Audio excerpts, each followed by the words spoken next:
सर्वात प्रथम माझ्या हुशार, गुणवंत आणि शिस्तप्रिय विद्यार्थ्यांना माझा नमस्कार. मी विशाल सर. आजच्या व्हिडिओमध्ये आपल्याला इयत्ता 9वीच्या विद्यार्थ्यांना विज्ञान आणि तंत्रज्ञान या विषयाविषयी विशेष माहिती सांगणार आहे.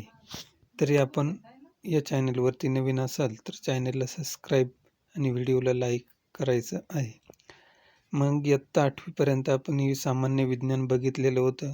त्याच्यातल्या असणाऱ्या ज्या काही छोट्या संकल्पना असतील त्या आपण समजून घेतलेल्या असतील. पण 9वी आणि 10वीला विज्ञान आणि तंत्रज्ञान असते. म्हणजे ज्या विज्ञानाच्या संकल्पना असते ह्या संकल्पना आपल्याला थोड्याशा डीपमध्ये, खोलमध्ये जाऊन समजून घ्यायचे आहेत. तरी आपला जो काही सिलेबस असेल, संपूर्ण धडे असतील ते आपल्या या यूट्यूब चॅनलवरती होतीलच. तत्पूर्वी आपण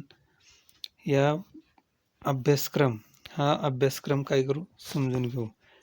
सर्वात प्रथम आपल्याला विज्ञान आणि तंत्रज्ञान इयत्ता 9वी जे काही मुखपृष्ठ आहे ते मुखपृष्ठ इथं दिसते की याच्यात रेडिओ लहरी दाखवलेले. ते दुसऱ्या चित्रामध्ये आपत्ती व्यवस्थापन, एक माणूस त्यांना मदत करतोय. दुसरं आहे मेंदूची आकृती दाखवलेली आहे. नंतर आपल्याला जे काही विद्युतधारा आहे, ही विद्युतधारेची जोडणी किंवा विद्युतधारेचा अभ्यास आपल्याला या पाठामध्ये करायचा आहे. त्यानंतर इथे अमोनिया आहे, कार्बन आहे, नायट्रोजन आहे, ओम्स आहे, ते फ्लोरीनचं स्ट्रक्चर दिलेलं आहे. 3 संयोगी पेशी ज्या काही ऊती असतील त्यांचे प्रकार यामध्ये दिलेलं आहे. ते मग आपल्याला हा जो काही मुखपृष्ठ आहे, मुखपृष्ठाचा अभ्यास केल्यानंतर जो काही विज्ञान आणि तंत्रज्ञान इयत्ता 9वी याच्याविषयी माहिती घ्यायची आहे. मग इथं आपल्याला अनुक्रमानिका दिसते, पाठाचे नाव दिसते. पाठाचे पहिलं नाव आहे गतीचे नियम. गतीचे नियम जे काही न्यूटन असेल, या न्यूटनचे 3 नियम, वेग आणि विस्थापन, अंतर आणि वेग यांच्यातला जो काही संबंध असेल, हा संबंध आपल्याला या पाठामध्ये समजून घ्यायचा आहे. त्यानंतर कार्य आणि ऊर्जा. मग कार्य आणि ऊर्जेचा जर विचार केला तर जे काही कार्य असते ते धन कार्य, ऋण कार्य, शून्य कार्य. ऊर्जा असेल ती शक्ती असेल, स्थितीज ऊर्जा असेल, गतीज ऊर्जा असतील, ते ऊर्जा काय करायची आपल्याला समजून घ्यायची आहे. 3 नंबर धारा, विद्युत. जे काही आपल्या घरातील उपकरणे असतील, विद्युतधारा असतील, त्यांची जोडणी कशा प्रकारे केली जाते. एकसर असेल, समांतर असतील, किंवा हे उपकरणं वापरताना आपण कोणती काळजी घेतली पाहिजे. हे विद्युतधारेचे जे काही युनिट असतील, हे युनिट समजून घ्यायचे आणि उपकरणाच्या चिन्हानुसार किंवा त्यांच्या चिन्हानुसार त्यांचे वापर काय करायचे आपल्याला समजून घ्यायचं आहे. त्यानंतर आहे द्रव्याचे मोजमाप. म्हणजे जेवढे काही आपल्या पृथ्वीवरची द्रव्य असतील, पदार्थ असतील, त्या पदार्थांचे विशिष्ट मोजमाप करण्यासाठी जे काही शास्त्रज्ञ असतील, या शास्त्रज्ञांनी मूलद्रव्यांचा वापर करून त्यांचे मोजमाप करण्यासाठी आवेगदर्श नंबर असतील, रेणू वस्तुमान असतील, त्याच्यातले असणारे ॲटॉमिक मास, अणुवस्तुमान असतील, यांच्या आधारे या द्रव्याचे मोजमाप करण्याचा अभ्यास आपल्याला या पाठामध्ये करायचा आहे. त्यानंतर 5वा आहे आम्लरी व क्षार. जो काही आपण 8वीला आम्ल व आम्लारी धडा बघितलेला होता, अगदी त्याच प्रकारे आम्लारी आणि पुढचा पॉईंट आहे तो क्षार. म्हणजे काही पदार्थ आम्ल असतील, आम्लारी असतील, मग यांना हे समजून घेतल्यानंतर जे पदार्थ आपल्याला क्षार म्हणून तयार झालेले असतील, त्या क्षारांचा अभ्यास काय करायचे या पाठामध्ये करायचा आहे. मग जर याचा विचार केला तर पहिला आणि दुसरा आणि तिसरा धडा हा भौतिकशास्त्रावरती आधारित आहे आणि चौथा, पाचवा हा रसायनशास्त्रावरती आधारित आहे. त्यानंतर हा जो 1 ते 5 असतोय, हा भाग 1 आणि भाग 2चं वनस्पतीचं वर्गीकरण. वनस्पतीचं वर्गीकरणामध्ये जे काही थायलोफायटा असतील, टेरोडोफायटा असतील, या वनस्पतींचं जे काही वर्गीकरण असतील ते वर्गीकरण आपल्याला काय करायचं समजून घ्यायचं आहे. नंतर आहे परिसंस्थेतील ऊर्जा प्रवाह.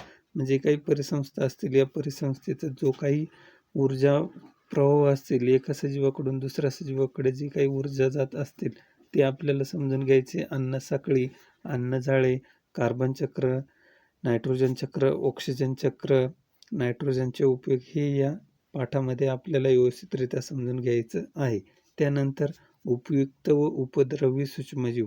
मग काही सूक्ष्मजीव हे आपल्या शरीरासाठी किंवा सजीवांसाठी हानिकारक असतात, तर काही उपयुक्त असते. ते म्हणजे काही उपयुक्त सूक्ष्मजीव असतील जसे की लॅक्टोबेसॉल्ट, रायबोझोम यासारखे जे काही सूक्ष्मजीव असतील, हे सूक्ष्मजीव आपल्याला बघायचे. तसेच कोलेस्ट्रोडियम हे घातक सूक्ष्मजीव आपल्याला यांचा अभ्यास या पाठामध्ये करायचा आहे. त्यानंतर पर्यावरणीय व्यवस्थापन. हे जे काही पर्यावरण असेल, हे पर्यावरणावरती परिणाम करणारे घटक जसे की ढग, पाऊस, वारा, आर्द्रता, सूर्यप्रकाश यासारख्या घटकांचा विचार करून आपलं जे काही पर्यावरण आहे, हे पर्यावरणाचं व्यवस्थापन काय करायचं इथं या पाठामध्ये करायचं आहे किंवा समजून घ्यायचं आहे. त्यानंतर माहिती संप्रेषण तंत्रज्ञान. प्रगतीची नवीन दिशा. म्हणजे काही माहिती आपल्याला मिळत असते. पूर्वी माहिती आपल्याला लवकर पोहोचत नव्हती, पण आता इंटरनेटच्या माध्यमातून किंवा वेगवेगळ्या उपकरणांच्या माध्यमातून आपल्याला ही माहिती मिळत असते. याचाच अभ्यास करण्यासाठी जो काही कॉम्प्युटर असतील, मग त्याच्यातले असणारे कीबोर्ड असेल, रॅम असेल, रोम असेल, यांचा अभ्यास आपल्याला या पाठामध्ये करायचा आहे.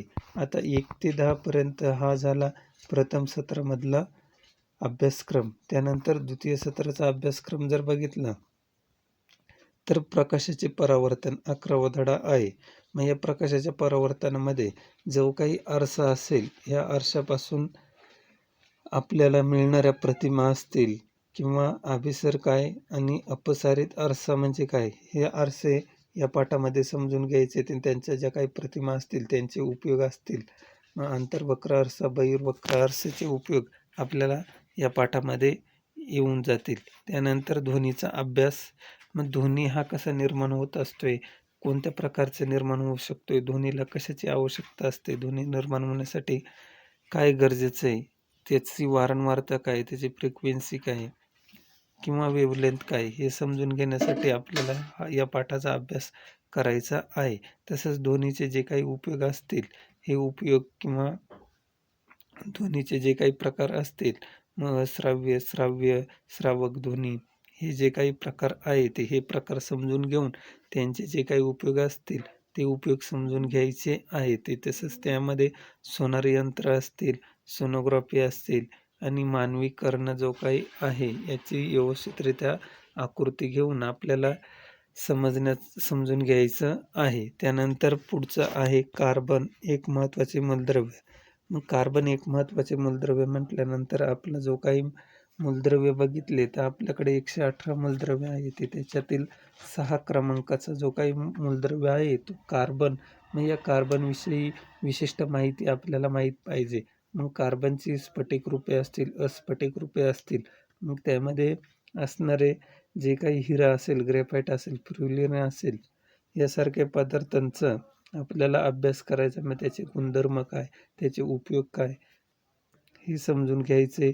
त्यानंतर त्याच्यात होणारे जे काही रासायनिक गुणधर्म असतील किंवा अभिक्रिया असतील, या अभिक्रिया या ध्वनीच्या कार्बन मार्फत समजून घ्यायच्या आहेत. 14वा आहे पदार्थ आपल्या वापरातील. मग आपल्या वापरात येणारे जे काही दैनंदिन जीवनातील पदार्थ असतील, या पदार्थांचं वापर आपण कशा प्रकारे करतो आणि त्यांचे ते पदार्थ कशापासून बनलेले ते हे समजून घ्यायचं आहे.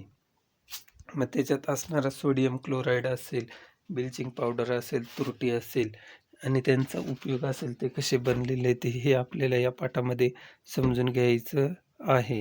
त्यानंतर सजीवातील जीवन प्रक्रिया. म्हणजे काही सजीव असतील, मग वनस्पती आणि प्राणी विशेष करून या पाठात हे दाखवलेलं आहे. मग त्याच्यात असणारे समन्वय असेल, उत्सर्जन संस्था असतील, हे कशा प्रकारे कार्य करत असते ते सजीवातील जीवन प्रक्रियेमध्ये दाखवण्याचा प्रयत्न केलेला आहे. त्यानंतर 16वा आहे अनुवंशिकता आणि परिवर्तन.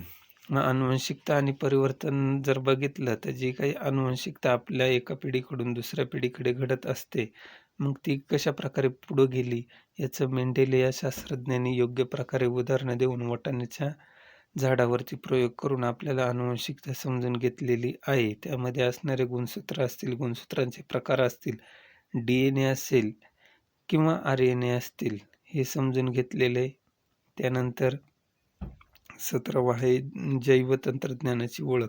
मग जैवतंत्रज्ञानाची ओळख जर आपल्याला विचारात घेतली, तर जे काही विज्ञान असेल, या विज्ञानामध्ये मानवी फायद्यासाठी कृत्रिमरित्या किंवा जनुकीय जो काही बदल घडून वेगवेगळे सजीव तयार झालेले आहेत किंवा वनस्पती तयार झालेल्या आहेत, त्यांच्यापासून आपल्याला काय फायदा झालेला आहे, तो या पाठामध्ये समजून घेण्याचा प्रयत्न करूया. त्यानंतर 18वा आहे अवकाश मोहीम. जे काही अवकाश आहे, या अवकाशातील आपल्याला निरीक्षण करण्यासाठी दुर्बिणीचा वापर केलेला आहे. मग ह्या दुर्बिणी कशा बनलेल्या आहेत, त्यांचे उपयोग कसे आणि त्यांची बनवत असताना त्यांना लागणारे साहित्य, आरसा, भिंग असतील. मग यांचा वापर करून हे दुर्बिणी बनवलेले आहेत. ह्या दुर्बिणींचा आपण व्यवस्थितरित्या अभ्यास करून जो काही 9वीचा विज्ञान आणि तंत्रज्ञान आहे, हा विज्ञान आणि तंत्रज्ञानाचा अभ्यास व्यवस्थितरित्या करायचा आहे, जेणेकरून आपल्याला 10वीला 90+ जाता येईल. मग त्याच्यासाठी 9वीलाच जास्त प्रकारे अभ्यास करायचा आणि 10वीला आपण काय करू, 90+ जाऊ. धन्यवाद.